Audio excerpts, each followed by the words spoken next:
சாராய்க்கு மகப்பேறு இல்லை. சாராய்க்கு ஆகார் என்ற எகிப்திய பணிப்பெண் ஒருத்தி இருந்தார். சாராய் ஆபிரகாமிடம், ஆண்டவர் என்னை பிழைத்திராதபடி செய்துவிட்டார். நீர் என் பணிப்பெண்ணிடம் உறவு கொள்ளும். ஒருவேளை அவள் எனக்காக பிழை பெற்று தரக்கூடும் என்றார். ஆபிராம் சாராயின் சொல்லை கேட்டார். ஆபிராம் கானான் நாட்டில் 10 ஆண்டுகள் வாழ்ந்த பின் அவர் மனைவி சாராய் எகிப்திய பணிப்பெண் ஆகாரை தம் கணவருக்கு மனைவியாக கொடுத்தார். அவர் ஆகாருடன் உறவு கொண்ட பின் அவள் கருவுற்றார். தான் கருவுற்றிருப்பதை கண்டதும் தன் தலையை அவள் ஏளனத்துடன் நோக்கினாள்.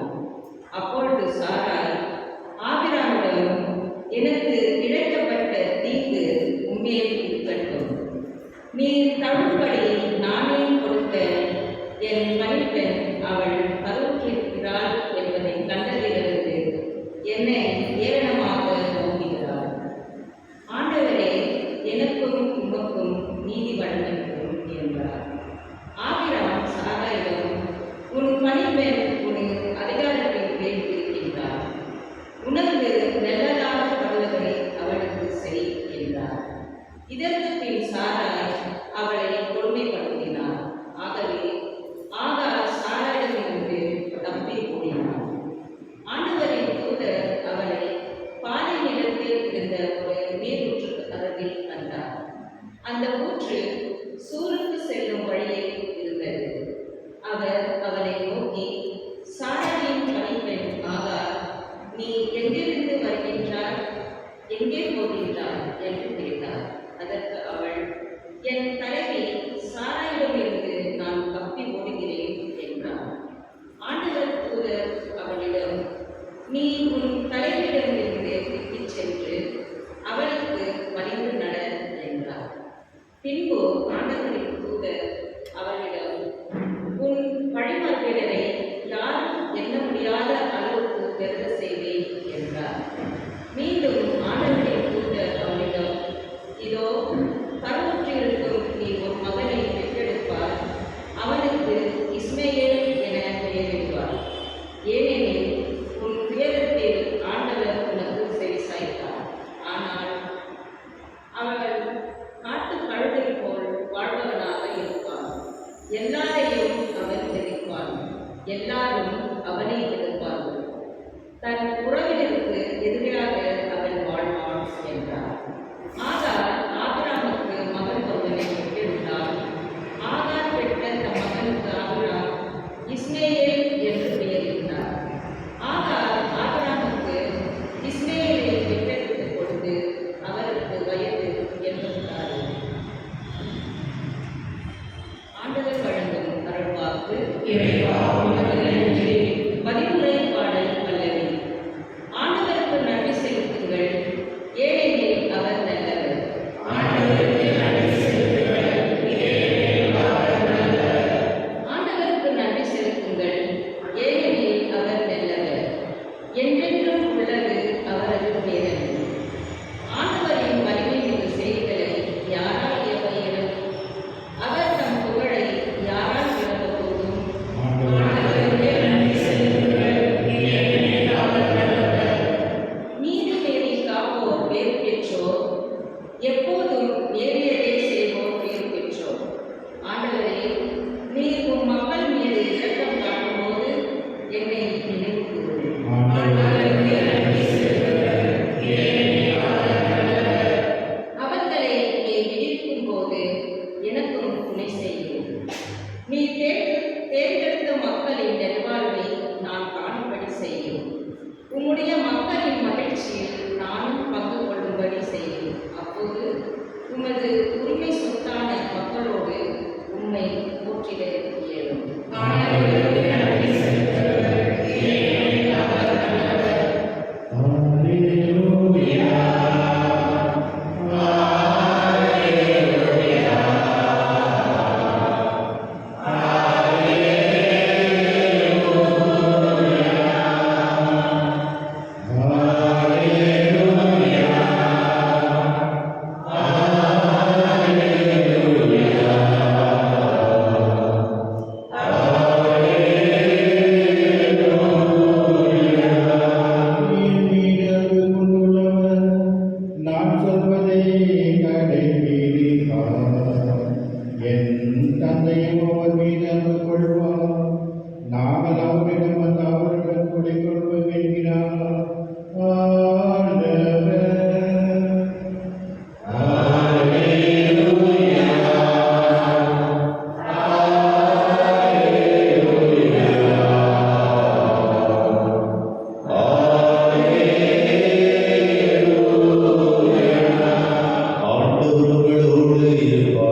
பெயரால் நல்ல செயல்கள் பல செய்யவில்லையா என்றார்.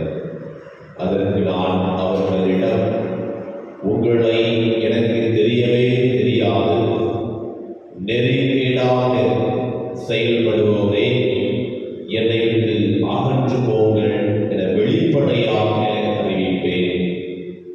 ஆகவே நான் சொல்லும் இவ்வார்த்தைகளை கேட்டு இவற்றின்படி செயல்படுகின்ற எவரும் பாறை மீது தம் வீட்டை கட்டிய அறிவாளிக்கு ஒப்பாவார்.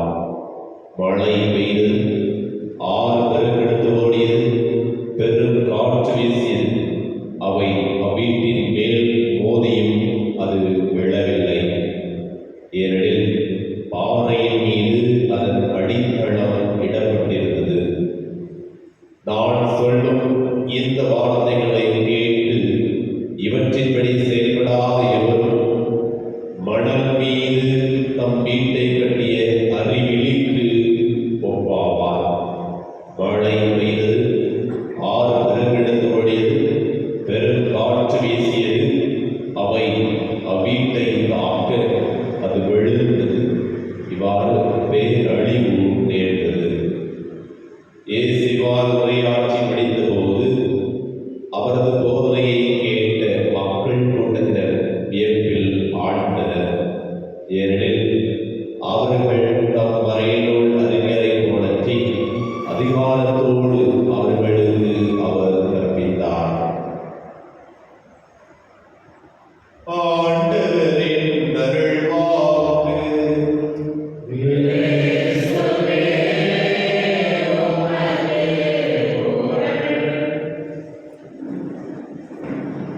ஆண்டவரை சுவிசிவில் மிகவும் பிரியமுள்ள சகோதர சகோதரிகளே, யோவான் 4வது அதிகாரம் 23வது வசனத்தில் இவ்வாறு கூறப்பட்டிருப்பதை நாம் நற்செய்தி வாழ்வுரைக்கு முன் வாழ்வுரையாக நாம் கேட்போம். என் மீது அன்பு கொண்டுள்ளவர் நான் சொல்வதை கடைபிடிப்பார். என் தந்தை அவர் மீது அன்பு கொள்வார். நாங்கள் அவரிடம் வந்து அவருடன் குடிகொள்வோம். இந்த வார்த்தை தான் இன்றைய இறை வார்த்தையாக இறை நாம் கடைபிடிக்கணுமாக இறை குறிப்பிடுகின்றார். அவ்வாறு நாம் ஆண்டவருடைய வார்த்தையை கடைபிடித்தால் நாம் பாறையின் மீது கட்டப்பட்ட வீட்டிற்கு ஒப்பானவர்களாக இருக்க முடியும். இன்று நம்முடைய நம்பிக்கையை பார்ப்போம், அல்லது நம்முடைய செயல்களை நம்முடைய குடும்பத்தில் நாம் எவ்வாறு இருக்கின்றோம் என்று நாம் பார்ப்போம். இன்றைய முதல் வாசகத்தை கொஞ்சம் வளர்ச்சி ஆராய்ந்து பார்த்தால் இடங்களோடு இருக்கப்படுது. என்ன வாசகம் தொடர்புள்ள ஆபிரகாமுக்கு கடவுள் சொல்லிட்டாரு, உனக்கு ஒரு மகன் கிடைப்பார். உடனே யாருக்கு பொறுப்பு இல்லை, சாராவுக்கு பொறுப்பு இல்லை, அவசரம் இல்லையா? சில நேரம் குடும்பத்திலே ஆசீர்வாதம் கிடைக்கும், காத்திருக்காம என்ன பண்ணுவோம், இப்படி இருப்போம் அப்படி இருப்போம் அப்படின்ட்டு நம்மை நாமே அல்லது நம்முடைய திருவுள்ளப்படி நடப்போம். சில நேரம் கடவுளுடைய திருவுள்ளப்படி நடப்பதற்கு பதிலாக நம்முடைய எண்ணங்களின் வழியாக சில நேரம் நடக்கும். கடைசியில் நடக்கும் விட்டுக்கிட்ட ஒரு இடத்துல இருக்கும் இல்லையா? தெய்வம் நடக்கிறது. பொறுமை கொஞ்சம் முக்கியத்தை பொறுமை இல்லாமல் தன்னுடைய படிப்பெண் வழியாக கடவுள் ஆசீர்வதிக்க போகிறார் என்று சாரா நினைத்து தன்னுடைய படிப்பெண்ணை தன்னுடைய கணவர்களுடைய கேட்டார். கடைசியில் நடந்துச்சு சண்டை இல்லையா? பொறாம. ஏன் அப்படின்னா அந்த படிப்பெண் என்னாச்சு, அந்த கருத்தரசு தெரிஞ்ச உடனே அது இது என்னுடைய எனக்கு வாழ்வு கொடுத்த ஒரு பெண் அப்படின்னு சொல்லி சாரா வந்துட்டு ஒரு ஏராளமாக பார்ப்பாங்க. இப்போ பழனி தானே அப்படின்னு சொல்லி ஏராளமாக பார்ப்பாங்க. அவமானப்படுத்த அவங்க எதை சொன்னாலுமே ஏராள பார்வை. அதை பார்த்து பொறுக்க முடியாமல் சாரா ஓடி வந்து தன்னுடைய கணவரை சொல்றாரு. அந்த கணவர் என்ன சொல்றாரு? ரொம்ப அழகா அந்த கணவர் மிக அருமையாக சொல்றாரு, உனக்கு நல்லது எது பட்டுச்சோ அதை செய், இது செய்யாம சொல்லல, சாராட்ட ஆதரவாக சொல்லலாம். அவர் ஒன்றே அவரோட எது நல்லதுன்னு சொல்லப்படுதோ அதை சொல்றேன். உடனே முடிச்சு போடுவாங்களா மிக தெளிவாக சொல்றது. இன்னைக்கு கொடுமைப்படுத்தினார். அந்த கொடுமையை தாங்க முடியாம ஓடி போறாங்க வெளியே. வீட்டை விட்டு அவன் வீட்டை விட்டு அனுப்பல. கொடுமை சில நேரம் நம்ம குடும்பத்திலையும் நமக்கு முடியாம நமக்கு நாம நினைக்கிறது நடக்க அப்படின்னு செய்யும். அடுத்தால கொடுமைப்படுத்தி அனுப்புவோம் இல்லையா? இன்னைக்கு அதுவும் சாரா நடந்தது. இருந்தாலும் ஆண்டவர் அவர்களையும் தனியாக விடுவதில்லை. அவர்களுக்கும் ஒரு உன்னுடைய இடம் வானத்து விண்மீன்களை போனோம், வனங்களை போனோம், உன்னுடைய ஆகும். ஆனால் இன்னொரு கட்டம் வந்துச்சு. அந்த இஸ்மாயில் என்னாச்சு தெரியுமா? அவருடைய நிலைமை கடவுள் கூறியது, அந்த இஸ்மாயில் காட்டு கழுதையை போல இருப்பார், எல்லாருக்கும் எதிரியா இருப்பார், அவருடைய சகோதரர்களுக்கு எதிரியாக இருப்பார். கொடுக்கப்பட்டது. இப்போ யார் பொறுப்பு அப்படின்னா சாராவுடைய பொறுப்பு தான் இல்லையா? சாராடு வந்தது ஒரு பக்கம் இருக்கு. இப்போ நம் மக்களே, கடவுளுடைய வாக்கு எடுக்கப்படுகிறது. நாம் பொறுமையோடைய ஆசீர்வாதத்தை பெற்றுக்கொள்ள வேண்டும்.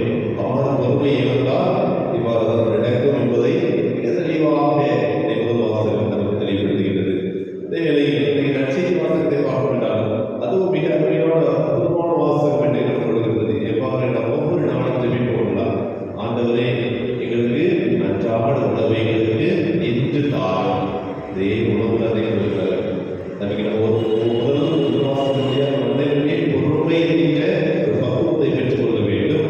இரண்டாவது அந்த நற்செய்தி வாசகத்துல நீ ஆண்டவரே ஆண்டவரே சொல்லிக்கிட்டு நீ இந்த உலக பாதை எப்படி நடந்த அப்படின்னா நான் என்ன செய்வேன்? எனக்கு இந்த மனத்துல தெரியவே தெரியாது. நீங்க சொல்லலாம், ஆண்டவரே நான் டெய்லி என்ன செய்யறோம்? காலையில் எதிர்த்து உடனே கோயிலுக்கு வந்து திருப்பள்ளி புகழுகிறோம், நிறைய மக்களுக்காக ஜெபிக்கின்றோம். உண்மையை நற்கருணை வழிபாக நான் ஏற்றுக்கொள்கின்றேன், நன்றாக பாடுகின்றேன். ஒவ்வொரு நாளும் நான் என்னுடைய பாடல்களினால் மக்களையெல்லாம் ஜெபிக்க உங்களோடு ஒற்றிணைக்க நாங்கள் எல்லாம் உறுதுணையாக இருந்தோமே அப்படின்னு சொல்லலாம். எப்போ ஆண்டவருடைய வார்த்தையை கடைபிடிக்கவில்லை அப்படின்னு சொல்லுவாரு. ஒவ்வொரு பாடலை என்ன சொல்லலாம்? நான் சொல்றதுக்கு நேரம் ஆண்டவரே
வருகிறார். தந்தையே, உமர்வான மகன் இயேசு கிறிஸ்து வழியாக எல்லாரும் எழுந்து நாமும் நன்றி செலுத்துவது மெய்யாமே உறுதியும் நீதியாமின் கடமை மீட்புரிய செயலாம். உம் வார்த்தையால் அவர் வழியாக அனைத்தையும் படைத்தீர். அவரையே மீட்பவராகவும் ஈடேற்றுபவராகவும் எங்களுக்கு அனுப்பினீர். அவர் தூய ஆவியால் விடுதெடுத்து கன்னிமரியாவிலிருந்து பிறந்தார். அவர் உமது திருவுள்ளத்தை நிறைவேற்றி கூடிய மக்களை உமக்கு பெற்றுதர தம் கைகளை இணைத்து பாடுபட்டார். இவ்வாறு அவர் சாவை வெற்றி மீட்பை வெளிப்படுத்தினார். ஆகவே வானோரும் இதனோடும் சேர்ந்து நாங்களும் ஆட்சியை முன்னுரைத்து ஒரே குரலாய் சொல்வதாவது: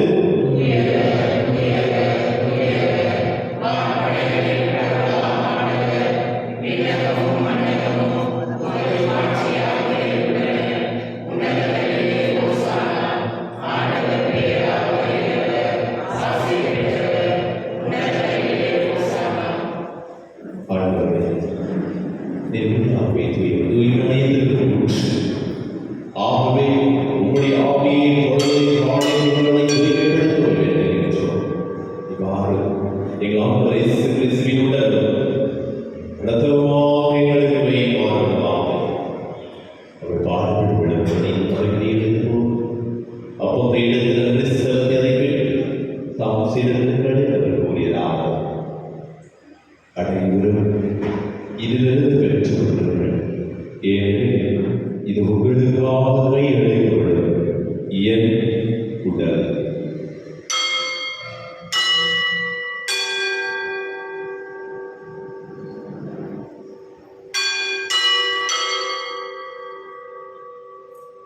அப்படி வேறு கிண்ணத்தை எடுத்து வீட்டுக்கு நன்றி கூறி தாம் செய்தவர்களை அவர் கூறியதாவது: அனைவரும் இதிலிருந்து பெற்று பலர்கள், ஏனெனில் இது புதிய நிலையான உடன்படிக்கையுடைய ரத்தத்தின் கிண்ணம்.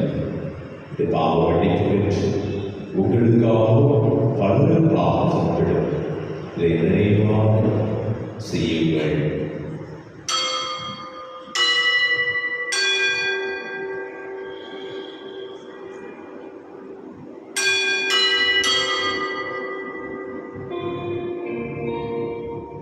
நம்பிக்கையின் மறைகள்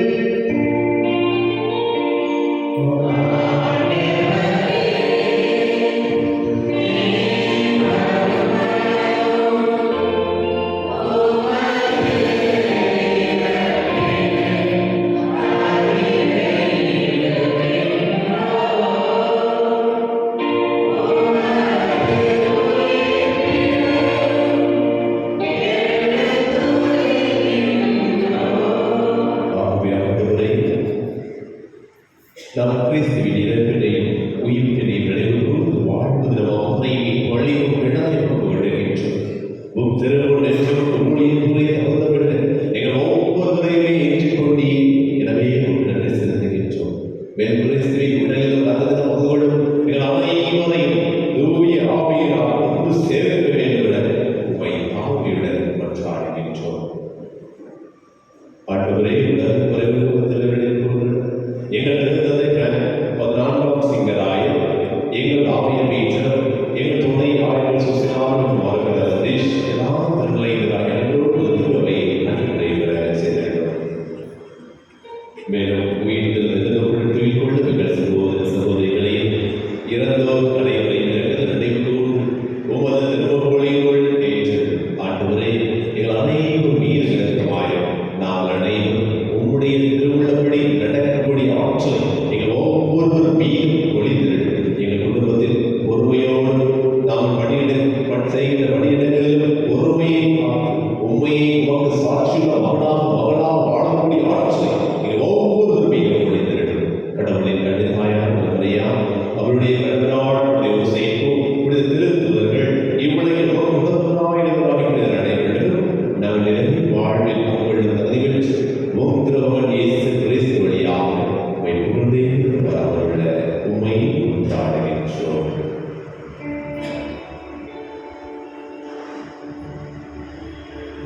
இவன் வழியாக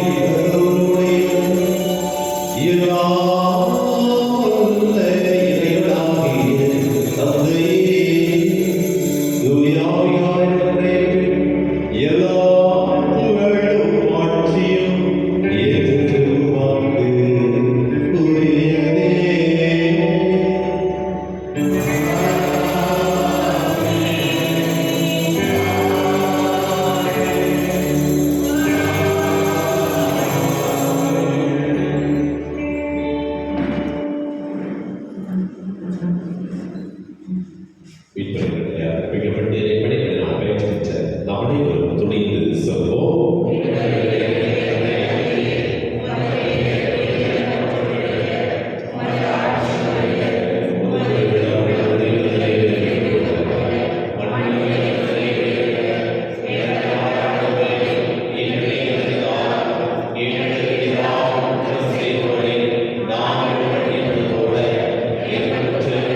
இதோ இறைவனின் செல்வர்கள், இவரே கடவுளுடைய திருமணப்படி தன்னையே நமக்காக ஒப்புக்கொடுத்தவர். இதோ உலகின் பாவங்களை போக்குபவர், சிறுவரின் விருதுக்கு அழைக்கப்பட்ட நம்முடைய ஒரு பேர் பெற்றோ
எம்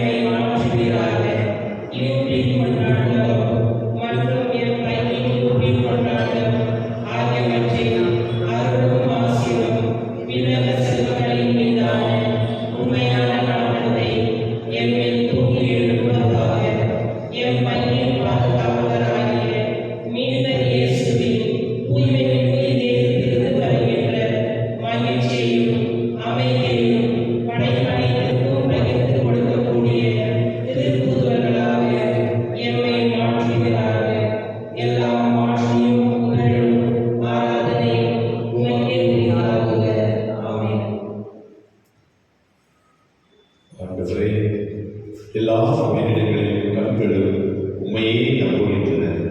தக்க வேளையில் நீரே அவற்றில் உணவளிக்கின்றீர். நன்றி கூறி மன்றாடுவோம்.